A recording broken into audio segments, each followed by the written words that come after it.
Hi, everybody. We're going to get started here with our last segment of the event.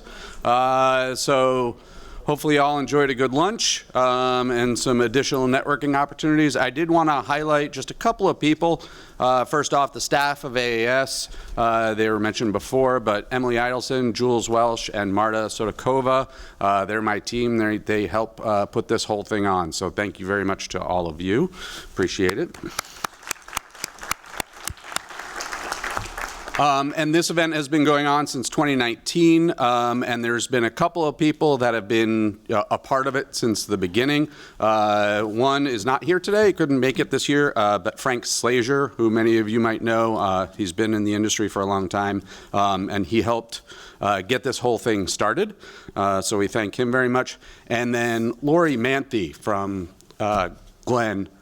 She has been instrumental in putting this together from the very beginning, and unfortunately, it's her last day at NASA on Friday, so we congratulate her on a great run, and thank you so much. Thank you. With that, so we did the Spark pitch competition over the past couple of days, and so what I'd like to do now is invite up Rick Verbis from USRA to announce the winner of that competition. Rick. Thank you, Jim. Good afternoon, everyone. Over the past few days, some of the most promising minds in science and technology stepped forward to present in the Spark Ohio pitch competition. Each team was evaluated by our panel of judges based on 5 criteria: product, innovation, team, commercialization potential, and presentation quality. Every team brought their A game. I think you all agree with that. But one actually stood out above the others based on the strength of their technology and their vision of the future. So please join me in congratulating the winner of the 2025 Spark Ohio Pitch Competition, Aptos Orbital.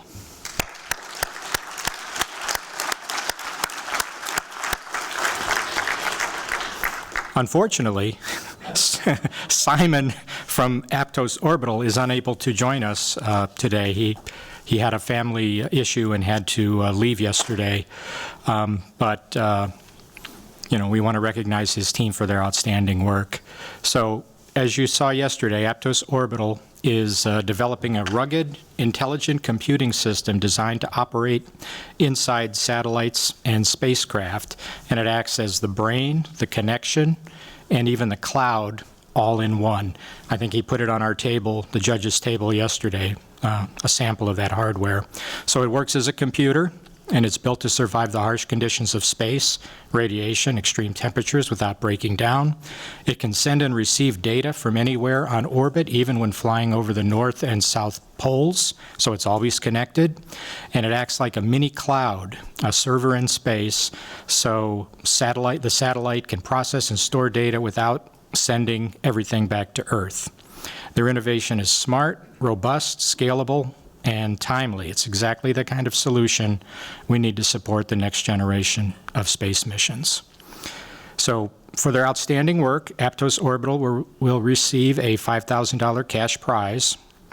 I'd like to thank the participants, the judges, the sponsors, the supporters, Jim and the AAS that made this event possible. So once again, let's give a round of applause to Aptos Orbital, the 2025 Spark Ohio Pitch Competition winner.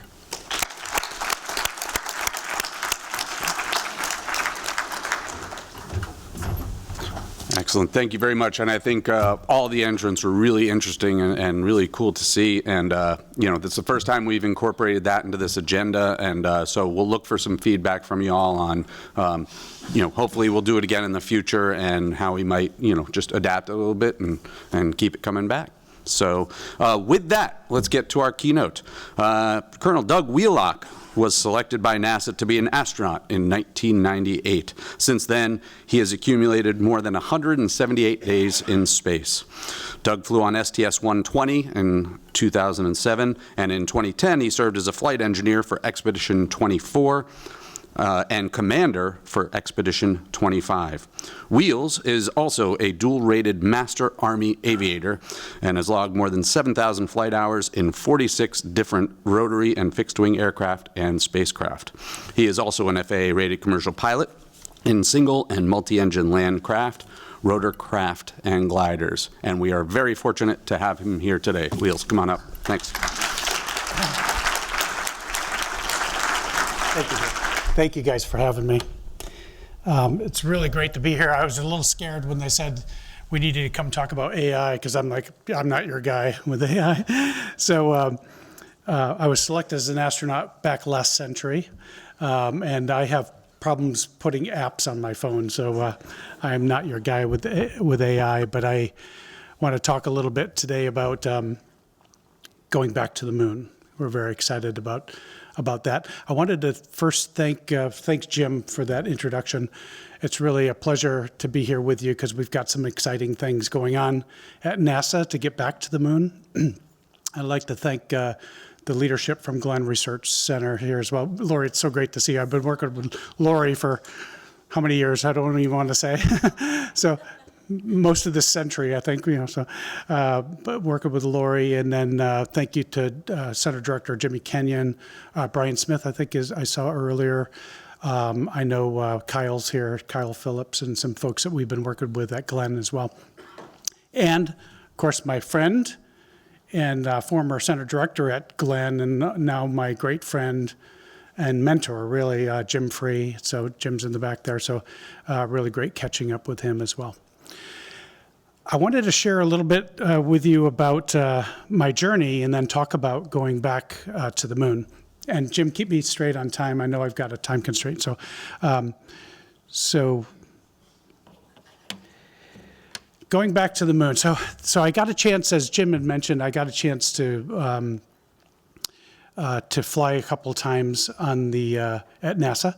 I went up first on the Space Shuttle Discovery, which is in a museum now. So just about everything I've flown in my career has been in a museum now, so including my spaceship.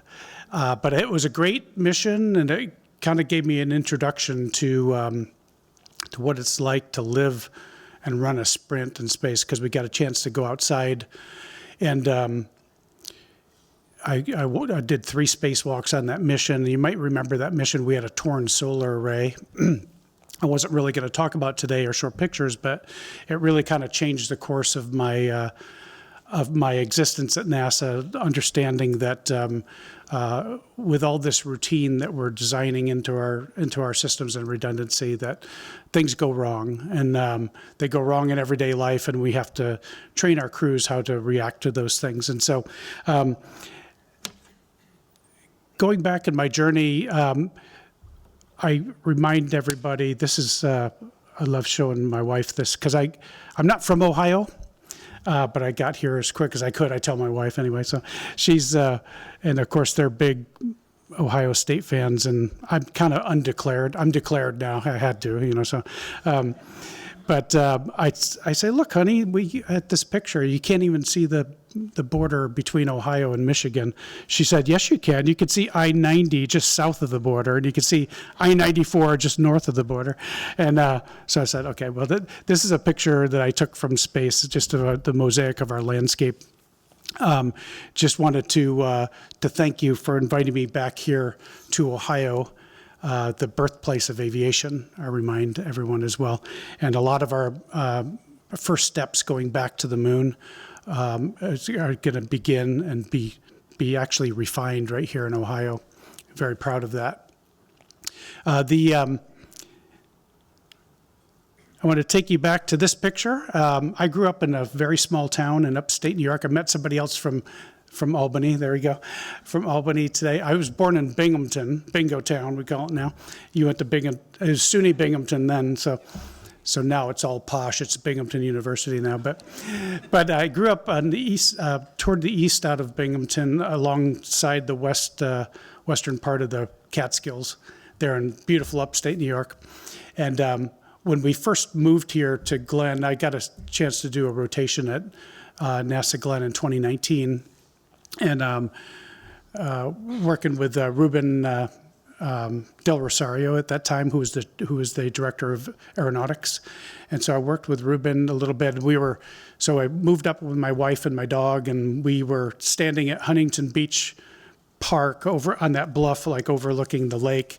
It was October of 19, and the cold wind was coming off mind you, I'm coming from Houston, about 20 years in Houston, and that cold wind was coming off of the lake, and I was reminded, and of course the leaves were changing and falling, and you could smell the fall and feel the fall in the air. And we stood there on that bluff, and I think my wife was a little nervous that I wasn't going to like Ohio, in the winter. She goes, "I hope you still like it here in the winter." And I said, "I grew up in upstate New York." It's like, you guys got nothing on us here. So in this little town, in 1968, this image was taken. Of course, this is the famous Earthrise image that was taken by the Apollo 8 crew. This was sort of a pivotal moment in my life because I was a young boy. I was 8 years old, and I was just learning our paper route. I was a paper boy, but I have two older brothers that were passing down the paper route. And so one of our customers up the road in North Road, in that little town where we were, is a very rural community, up the road a bit, was Phil Mykota. And Phil Mykota, actually, he was one of our paper customers. And Phil worked for Ansco, which later became, I think, was gobbled up by Eastman Kodak. But anyway, the Ansco company there in Binghamton actually trained the astronauts on the film and the cameras to take these images. And so when I was 8 years old, and just going into the 69 when we landed people on the moon in that summer, it was that early spring when Bill Anders, who took this photo, came to visit Mr. Mykota because Mr. Mykota had trained him how to use that camera and take this image. And Bill Anders and Mr. Mykota invited all the kids from the surrounding forest, to come to his home to meet Bill Anders.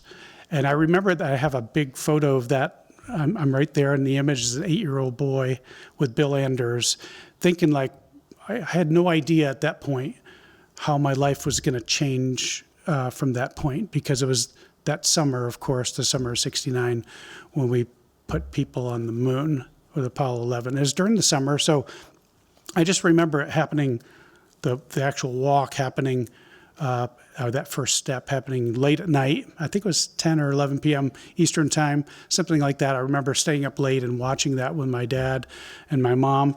And didn't know much about space. It was a different world than what I was used to in that tiny little town.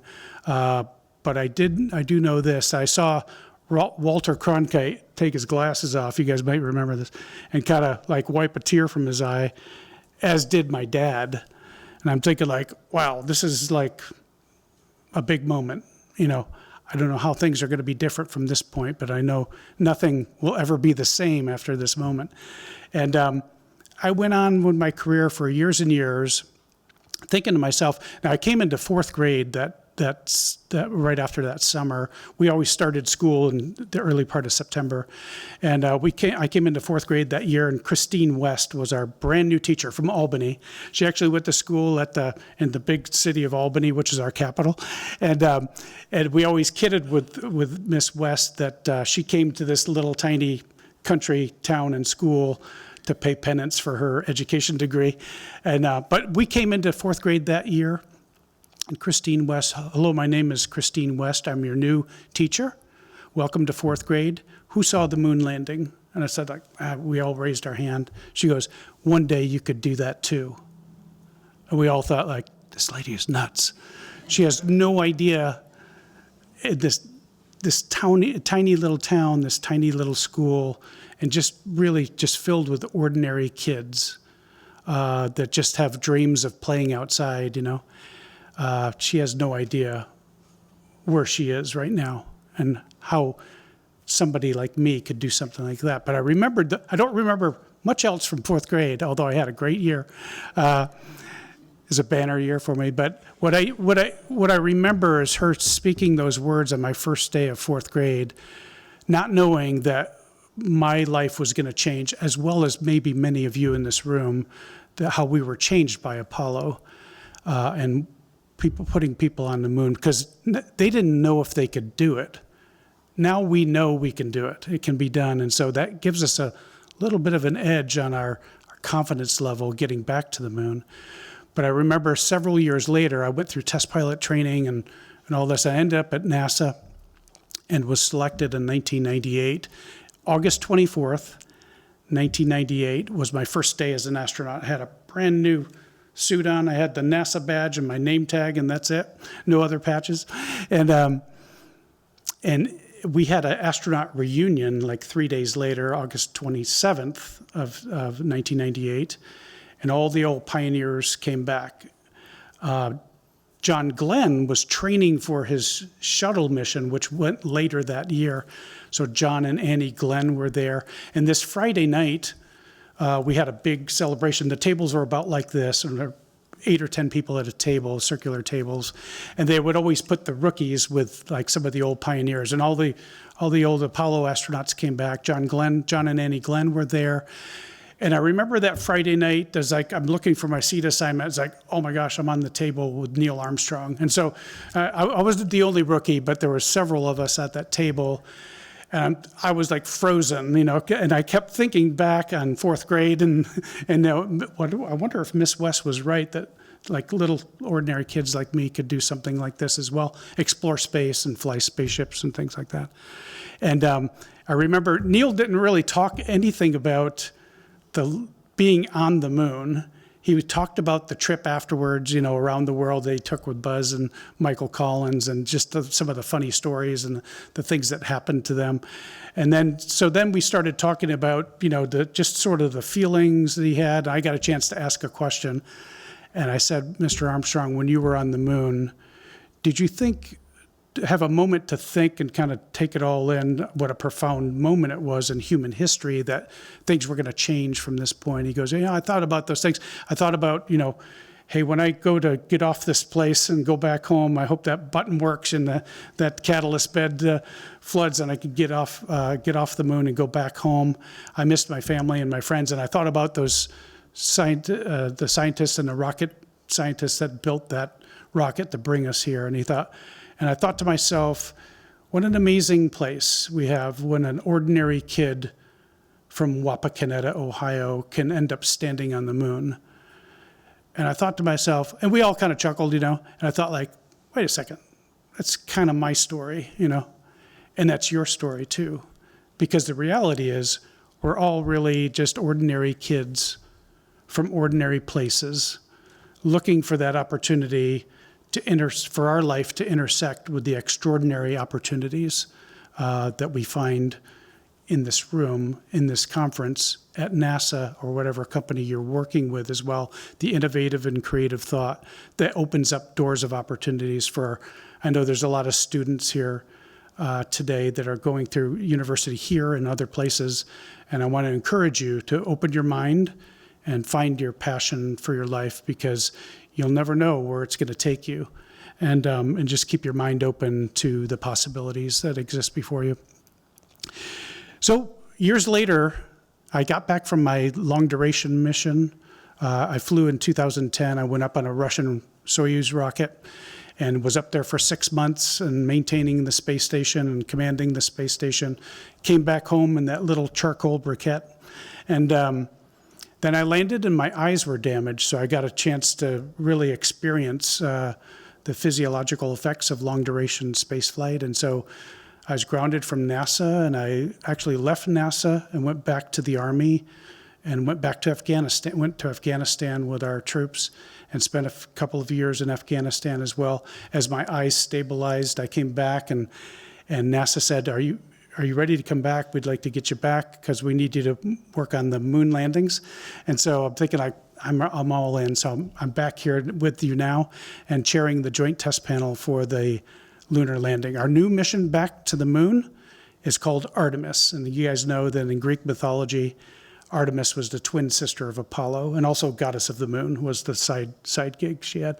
So our new mission back to the moon is called Artemis. And so When I was asked, I don't know if Gerst is here, but Bill Gerstenmaier gave a talk earlier this week, I think. So as chair of the Joint Test Panel for the landing, our commercial companies are building our landers. So we're going to do it a lot different than Apollo. We're going to the south pole of the moon, which is a lot more rugged terrain as well. Undulating terrain with deep craters and long shadows because of the incidence angle of the sun. So a little more challenging for the landing task. And we're going to meet our lander in lunar orbit.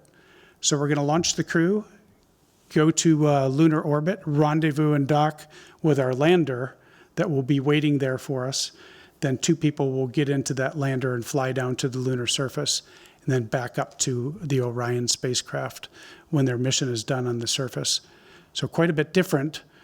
So in this process of selecting these lander designs, SpaceX is one of our partner companies, industries that are building the first lander.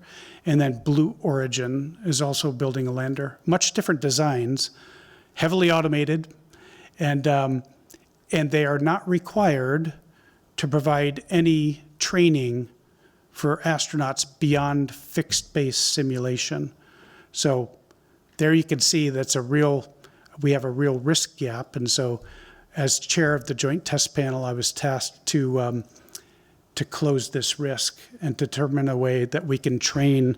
And I'm going to talk to you today about what we're going to do to train astronauts to get back to the moon. So the first thing I wanted to share with you, I went back to the Apollo archives. I took my team and we went back. We dug into the archives to read all the debriefings, look at all the approach angles, the manual control inputs, what was happening with the automation during the landing, what was happening with the crew, the CRM inside the cockpit with Buzz and Neil, and then what was happening with mission control. At that time, Charlie Duke was the Capcom, so he was in mission control, kind of calling out some numbers to the crew. And then later, Charlie, of course, flew on Apollo 16 with John Young and landed on the moon and walked on the moon during Apollo 16. I'm going to show you the last minute, because the thing that jumped out at me, this is the final minute of the Apollo 11 approach.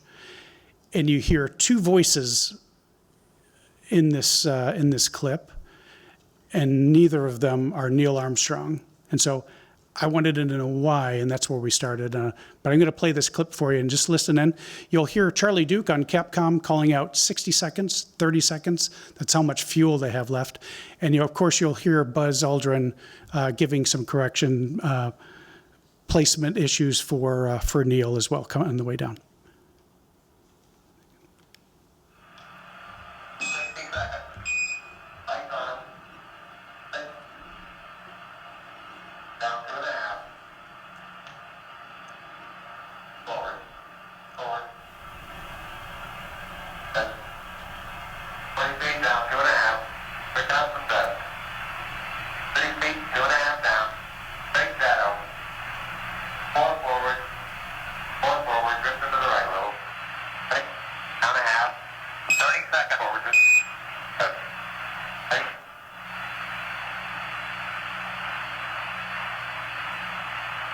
Contact light.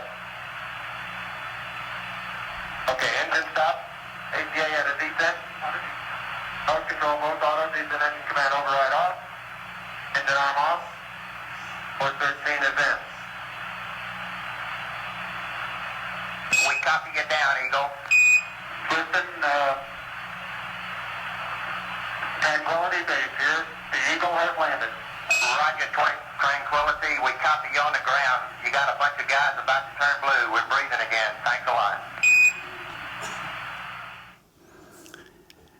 I love watching that clip, and I made my team listen to that clip over and over again. I said, we've got to figure out a way. We got to figure out what was happening in Neil's mind where he wasn't able to respond other than on the controls, but verbally he was task saturated. So we looked at the all-encompassing visual illusions that they experienced as well from the debriefings they brought back to us. Visual illusions, vestibular things were going on. Now, it was only about a 3-day trip for them, 3+ days out to the moon. And so vestibularly, they were pretty much still back on Earth vestibularly, where they didn't have a lot of time for that whole system to kind of check out. Our mission back on the Artemis missions, it's going to be at least 10 to 11 days to going down to the lunar surface and making this landing. Could be up to 30 days, depending on where we are in the lunar orbit, and then the sequencing of rendezvous and docking. And so when we thought about that, it's like, okay, we're going to have to be prepared for not only the visual, but all of the other inputs that we have as pilots. Whether you're flying a Cessna, I talked to a couple of student pilots this morning, and whether you're a student pilot in a Cessna or a Piper or in a helicopter or or in a jet, or in a spaceship that's got wings that's flying. It's like the inputs that you need to have to make a successful landing are to overcome the visual, the vestibular, and the proprioceptive, the seat of the pants kind of feel of flying your craft. And so we know that flying craft here on Earth, the vestibular system usually, unless we upset that system, is pretty glued to our gravity vector here on Earth, and the proprioceptive same. It's seat of the pants, the velocity vector or the acceleration vectors is the gravity vector. So we can manage that in our flying here. On the way to the moon, 10 days, 30 days on the way to the moon, those two systems are going to be in a state of confusion as well. So we have to design our training to encompass all three of those sets of inputs. And so I went back to, this is a little history lesson, the Apollo and the space shuttle, where we actually had training craft and we had a training strategy to get people ready to make this landing. Of course, Apollo was making that landing on the moon, and then the space shuttle was, of course, returning that winged spaceship as a glider and landing on a runway. And so they each had, we didn't for space shuttle, but for Apollo, we had the crews train in helicopters first.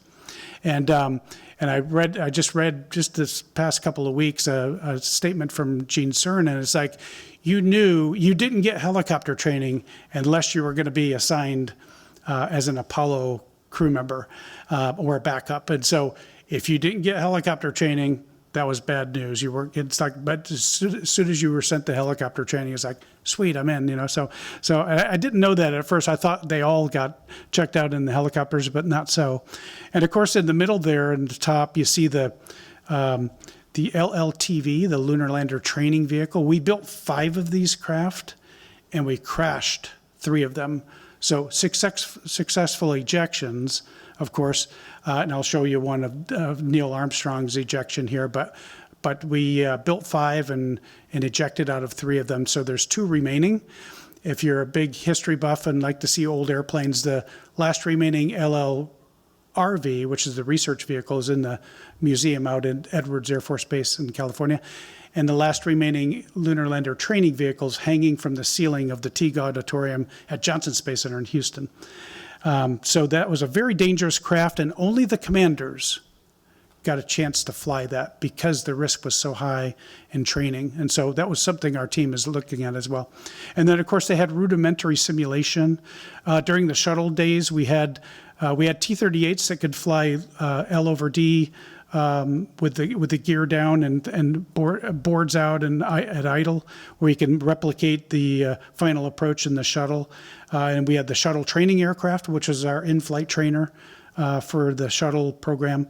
And before an astronaut could be assigned as a commander on a space shuttle mission, they had to make 2,000 successful approaches in the STA, the shuttle training aircraft, which is a modified G2 there that you see in the second image on the bottom.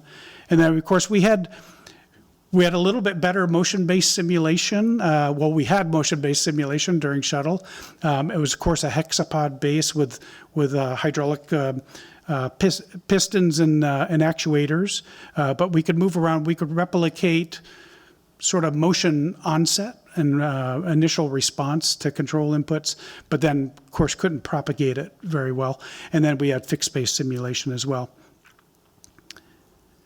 So we set out as a team looking at, well, let's see what Neil flew to get back to the moon. Of course, this is him at Ellington Field just before he made this flight. This is Neil on his LLTV flight where he had to eject. And interesting story about this as you watch this, he kind of dusted himself off, put his gear away, and went back to work at Johnson Space Center. And Al Bean tells a funny story that he was sitting there. There's Neil parachuting down to the ground.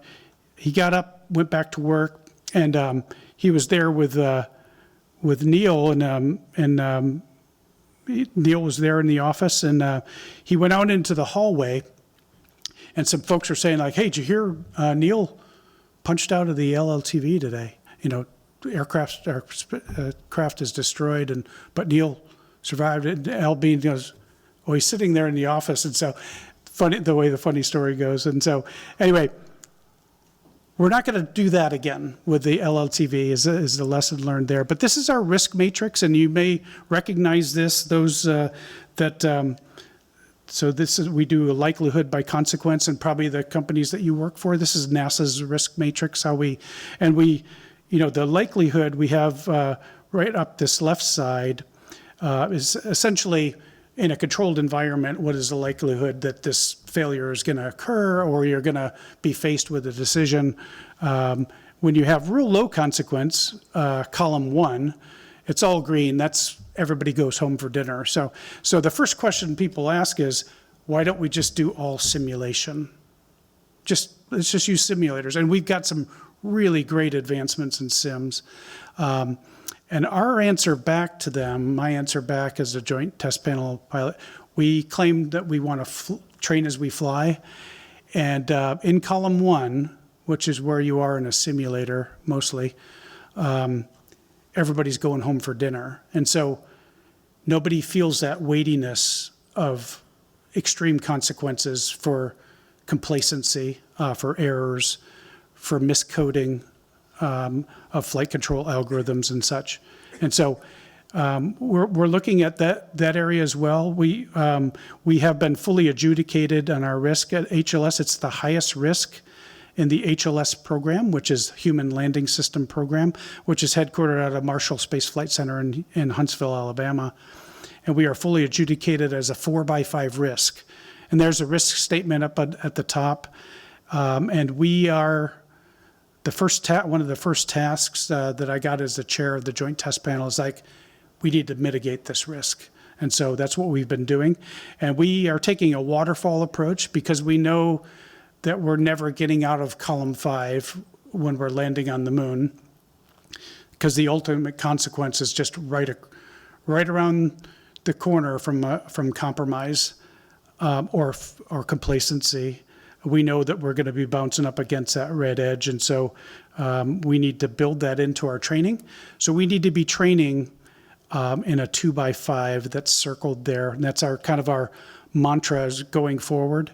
We're working with our lander providers, with SpaceX and with Blue Origin, to make sure that in our lander, we can understand the system well enough and train the crew well enough to be safely in a 2x5 block when we go to the moon. So if something happens, we've seen it before, we've worked with it before, and we've practiced this failure before, and we know our escape route from this. So, and we're building this through 3 different pillars of training, and I'm going to go over each of those now.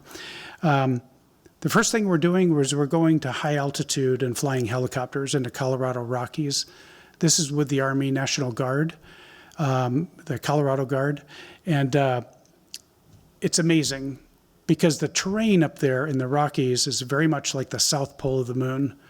Undulating terrain, a series of connecting ridges, high plateaus, clearances, and things like that, much like the environment we're going to encounter at the South Pole of the moon. And we're teaching people to fly a little bit differently.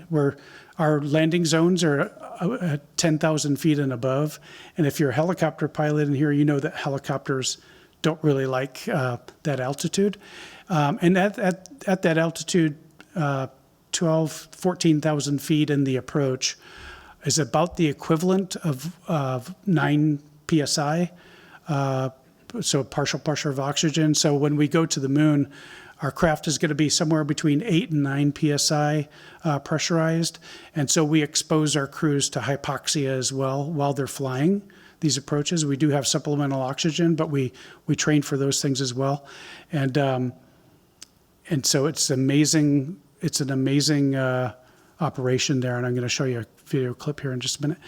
The second pillar is motion-based, high-fidelity motion-based simulation, and we're using the Kraken at Wright-Patterson Air Force Base. I'm going to show you a video here, and then you can all Google it, and then come down to visit us because we're building our lunar simulation into the Kraken.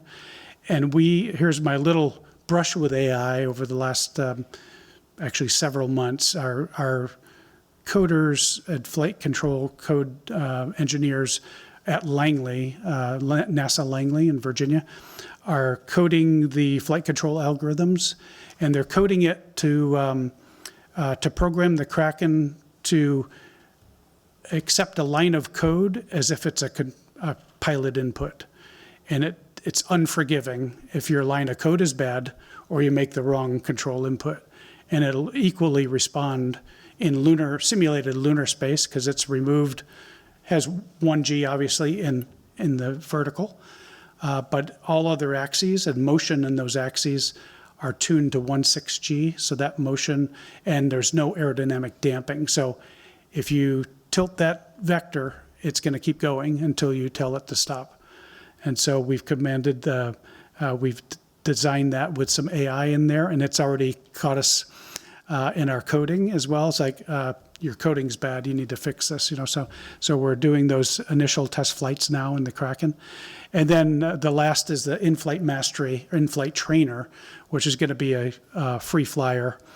We're looking right now at the Joby Aviation S4. We're not looking at that particular airframe per se, but Joby Aviation has been one of the leading inventors and innovators in electrified propulsion and unified flight control algorithms, and the ability to tap into multiple propulsion stations with reprogrammable flight control algorithms and fly-by-wire systems. And so we're looking at advancing a little bit of our work there, and we're doing some of that work with experts that we're drawing on from NASA Glenn as well, which is NASA's Center of Excellence for Electrified Aircraft Propulsion as well. So let me get into the nitty-gritty and the fun videos here. So the first is high altitude training. I won't read this to you, but you could see some of the things that we're sifting out there in the mountains. These helicopters don't fly. You can't just make a control input and expect it to respond like it does at sea level for a helicopter, or here on Earth as well. Back down here in the thicker air, we're using the Lakota. This aircraft right here is a rigid rotor system. So when you make an input, it responds with an immediate deck angle change. And of course, we're in thin air, and so it doesn't have enough air to bite into, so the resultant linear acceleration is muted. Not like on the moon, but a different way of flying, so we can teach control touch and handling qualities to our pilots. And then we use the Black Hawk, and we use the Lakota as well to simulate regolith dispersion. So we fly in the snow, we fly in the dust. We had Charlie Duke come out with us last July of 24. And Charlie, we put him in the back of the Lakota, and we found a dust out area. So we induced a brownout, and then we showed him how we're training to control the thrust vector so we don't dig up a bunch of dirt. He goes, I feel like I'm on the moon. He said, John told me to do this when John Young he said, keep an eye on this, keep an eye on this. And so Charlie was really very helpful in putting the capstone on our work at HATS. And here's a little video for you to enjoy. This was just 2 weeks ago. we had our certification run of the HATS program, and so now it's certified as our capstone for high altitude helicopter flying.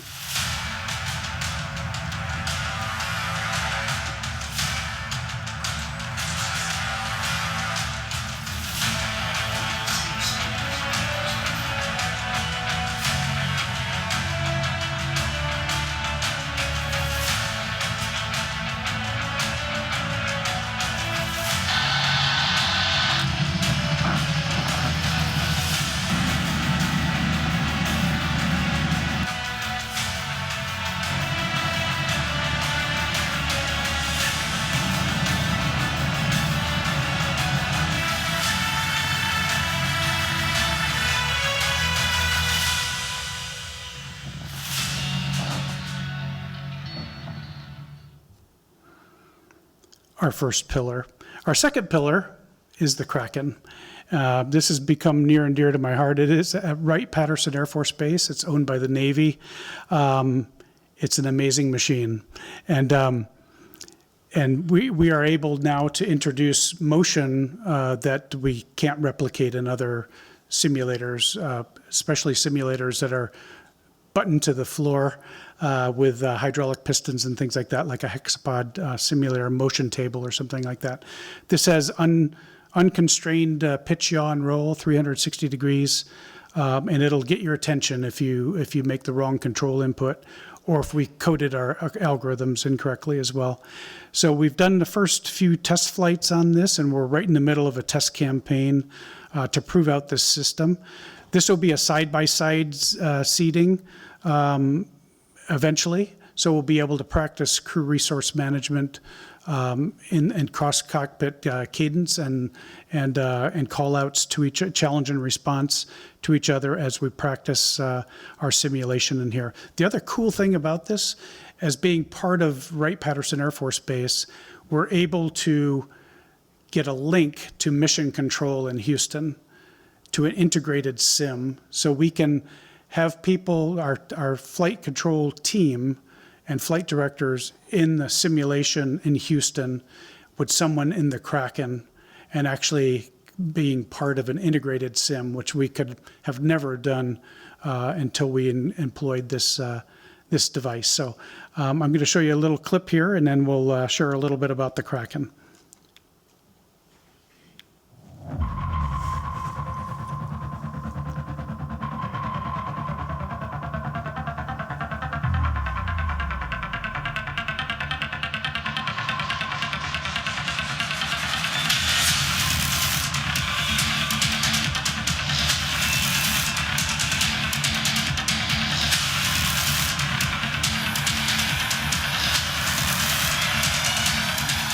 Spatial disorientation, or SD as we abbreviate it, is the leading aeromedical causal factor in Class A mishap.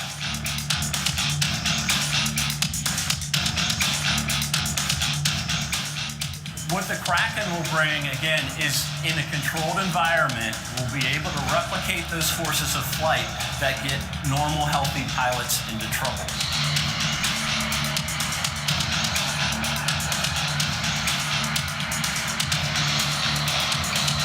Accelerations of flight can actually lead to a pilot feeling like the aircraft is doing something that it's not.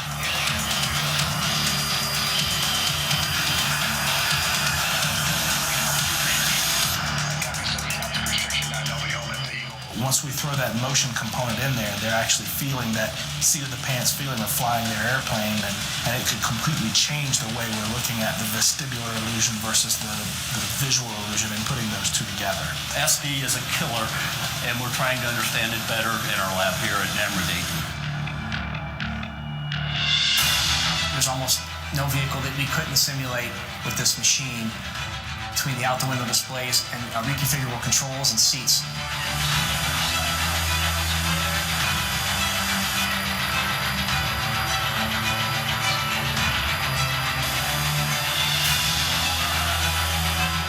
Take physics data from a flight simulator, things like the G-forces, acceleration, pitch, roll, and yaw, and then convert them mathematically into the actual motion limitations that the Kraken itself has.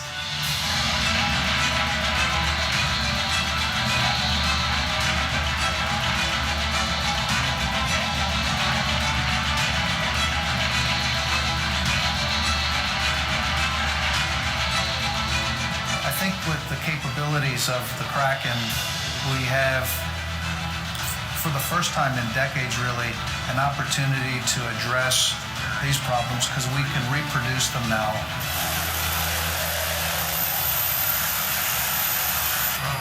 It is a tremendous honor to be part of that as an aerospace physiologist, and it really is the pinnacle of my career to be here and be involved with the development of this tool that will hopefully save lives and reduce the number of mishaps we have from pilot space disorientation. The team consists of the motion algorithm programmers. We have a series of physicists and motion experts that are coming up with math that doesn't even exist right now to convert the forces of flight into similar forces within the range of motion that the device allows.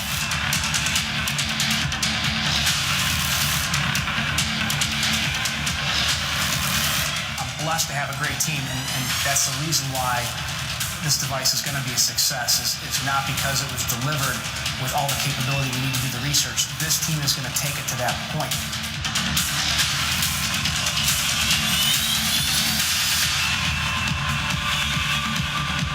So together with our next door neighbors here at Wright Pat, we will comprise the single greatest acceleration research facility within the DoD and indeed within the nation.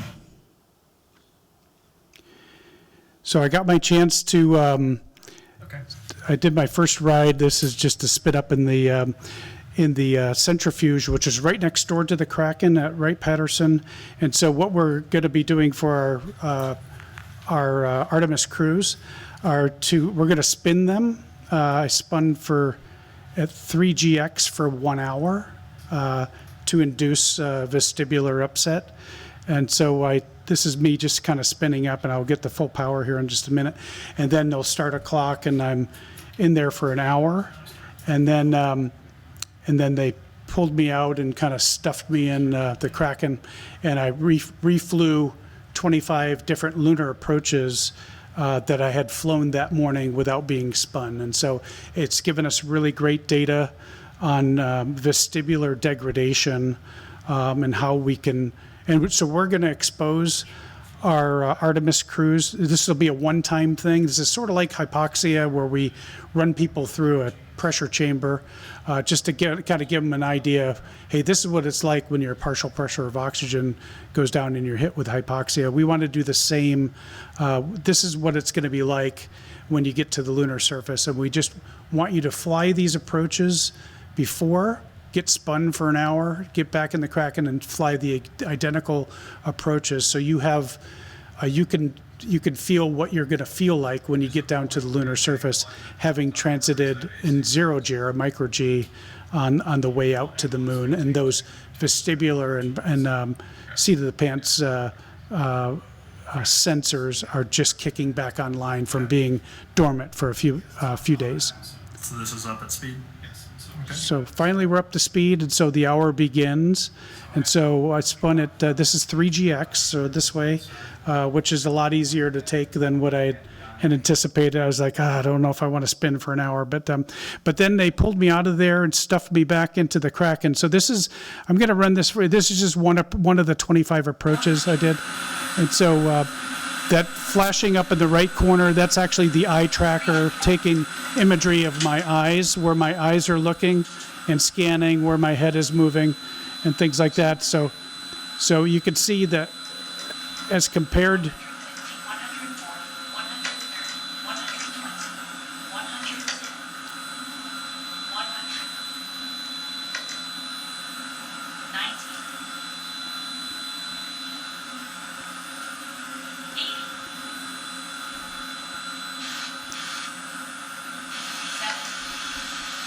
You can see that the motion is a lot more muted than. Does it feel like yaws working, Brad? 60. Okay, good. Yaws. That's okay. There comes a little bit of yaw there.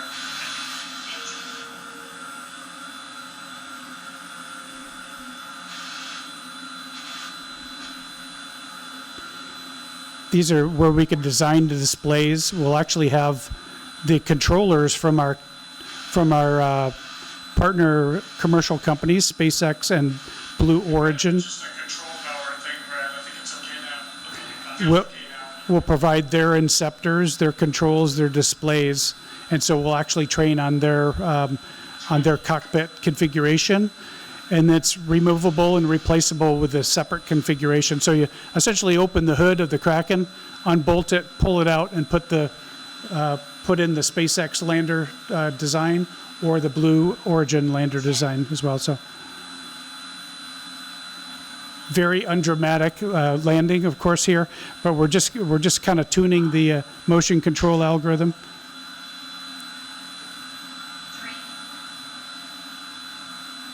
2, 1.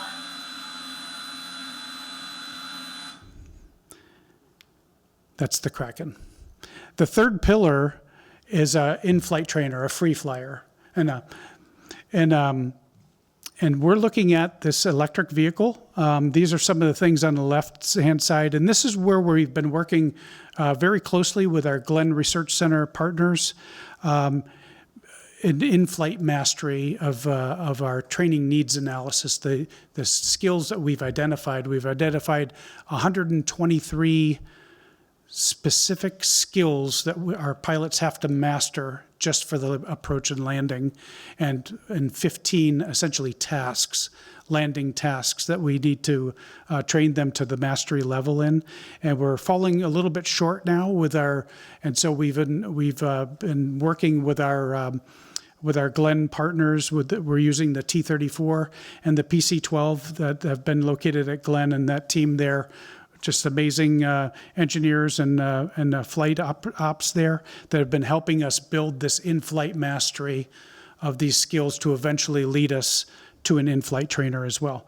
We've chosen, we're entering a new SBIR, a Small Business Innovation and Research contract with Joby Aviation, not to look at this particular platform, but to look at all of these integrated systems, fly-by-wire, reprogrammable flight control systems, multiple propulsion stations, and the ability to reach into each of those propulsion systems independently. The in-flight mastery, of course, it's been amazing work we've been doing at Glenn Research Center over the last year, and hope to continue that into fiscal 26. We're working with our partners at Johnson Space Center in Houston, and also our partners out at Armstrong Flight Research Center in Edwards Air Force Base as well. But these are the two platforms we're looking at, a way to get into that column 5, where we can upset and I think I've got a spin video here. So this is what it's like to spin in the T-34, and this is what we hope to expose our astronauts to as well, so they could recover for off-nominal or out-of-control flight.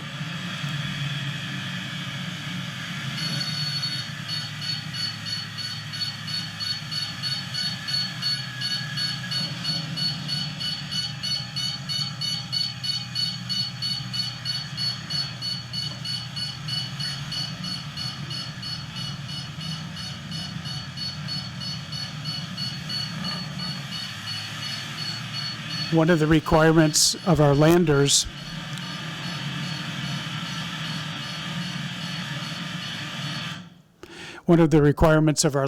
is to provide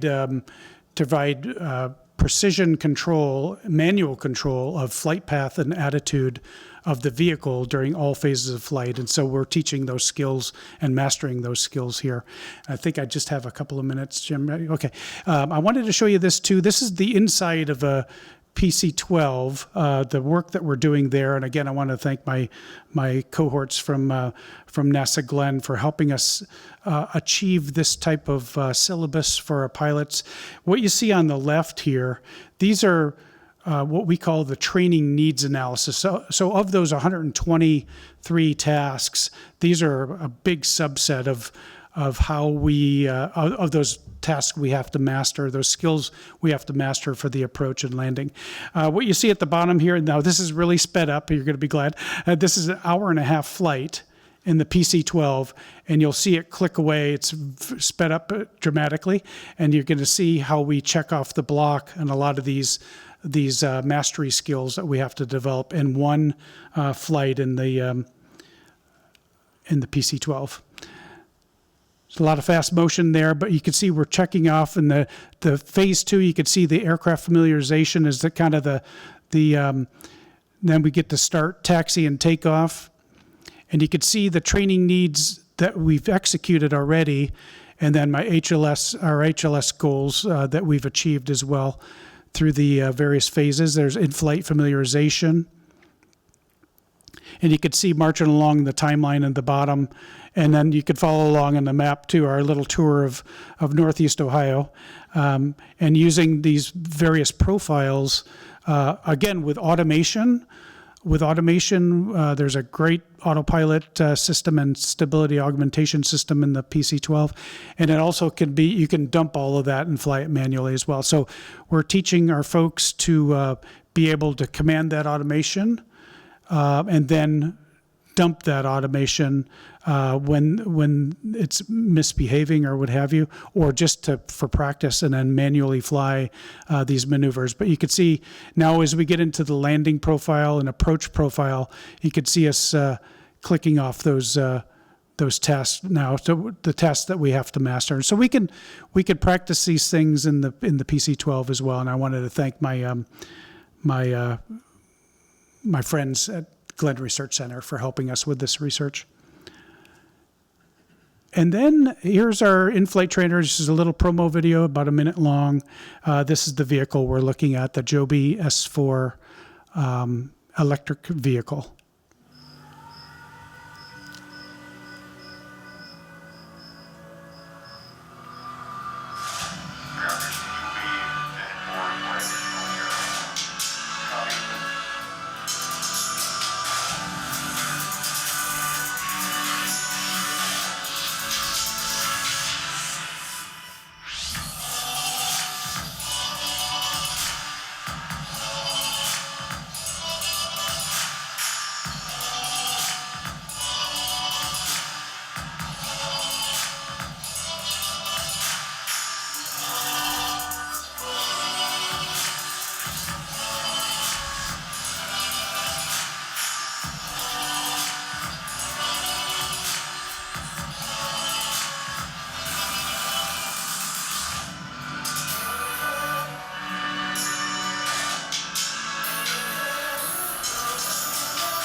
And there's our craft that we've taken on, that we're working with Joby with as a testbed platform. And so we're hoping to see that in action as we enter this new SBIR with Joby as we look at these emerging technologies in electrified flight. And I'll stop there. Here's a picture of me and this young man when he was there I was a brand new astronaut. And John was there for his shuttle flight. And there's his patch behind us there. But I owed a debt of gratitude to this senator and astronaut, and also to the NASA center that's named for him as well here at the Glenn Research Center. So, with that, I'll open up for any questions if we have time for those. Your surrogate systems, just a quick question in terms of the importance of the surrogate systems are short, right? You're very close to the ground with relation to the pilot versus, say, my understanding of the SpaceX vehicle, right? You're going to be way at the top of that. How does that play into your training? Great question. Of course, we're not able to do that in the helicopters in Colorado, but we are programming in the design eye reference point at landing into the Kraken. So that's being compensated for there. The question is about that big SpaceX Starship as our first lander, and we're way off the ground. In fact, we're 20 meters the pilot's eye, design eye reference point is 20 meters above the axis of rotation. So you could imagine what that motion would feel like when you're doing pitch, yaw, and roll. Well, the yaw axis is a little bit tighter, but it's still 4 meters away. And so to be able to replicate that, we're replicating that in the Kraken.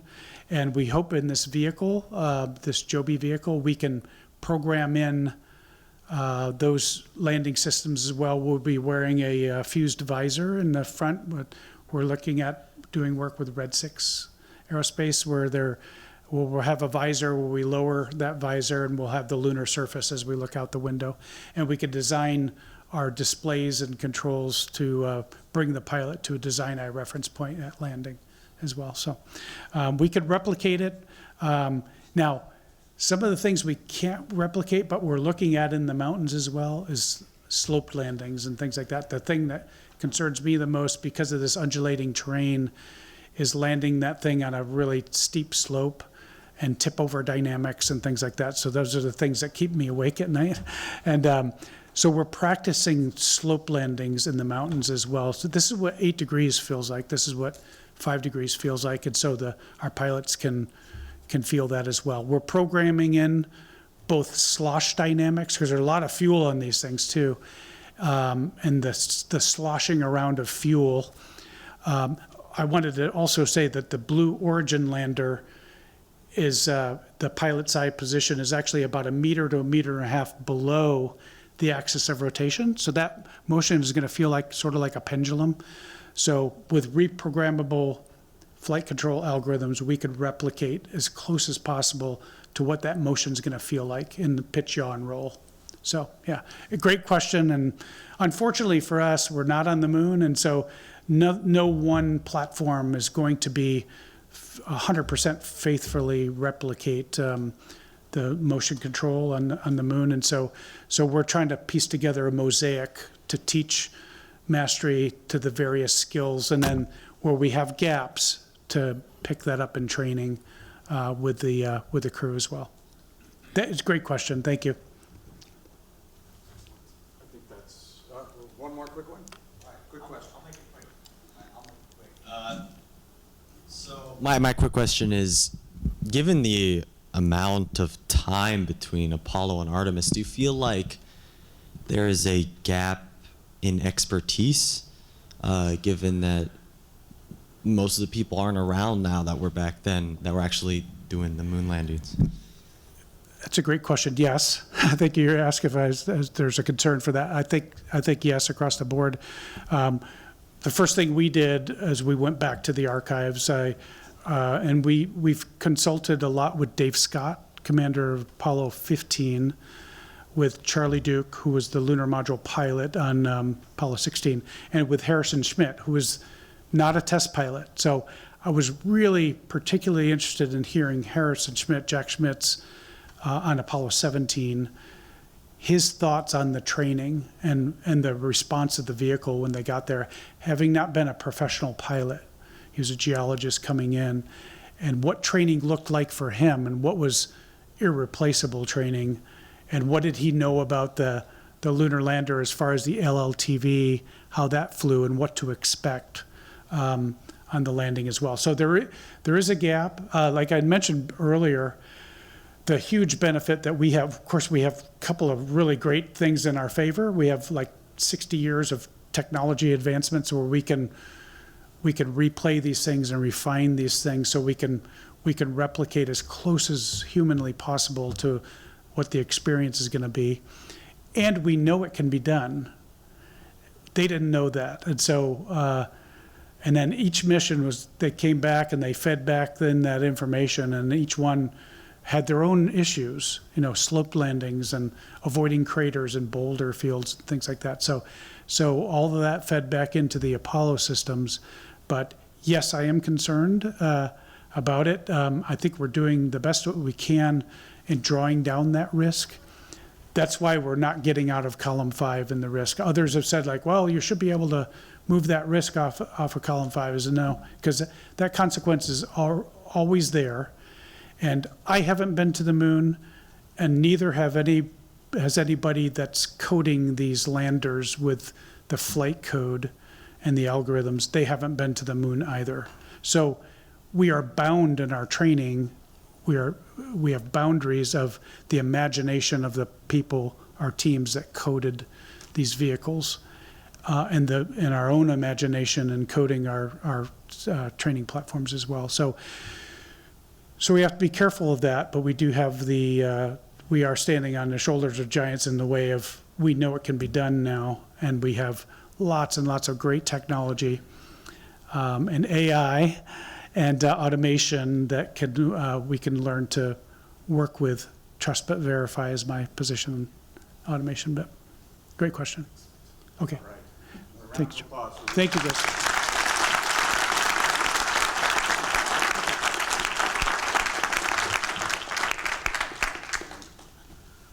All right, and hey, that wraps it up. What a great event. Thank you all so much for being here, but it's only the start of Ohio Space Week, so hopefully I get to see a lot of you tomorrow at the Ohio Space Forum and at other events that occur this week. Thank you again to all of our sponsors. We really appreciate your support. Thank you to all the teams that have collaborated with us on this event, and we hope to see you all at our next event, the Von Braun Space Exploration Symposium. That takes place October 27 through 29, where we'll be talking about Artemis, test beds and proving grounds, Lunars and Mars payload services, LEO economy, and we have some great keynote speakers, including a talk with a couple of former NASA administrators, Charlie Bolden and Jim Bridenstine. So hopefully we see you all down there in Huntsville. Take care. Thanks so much.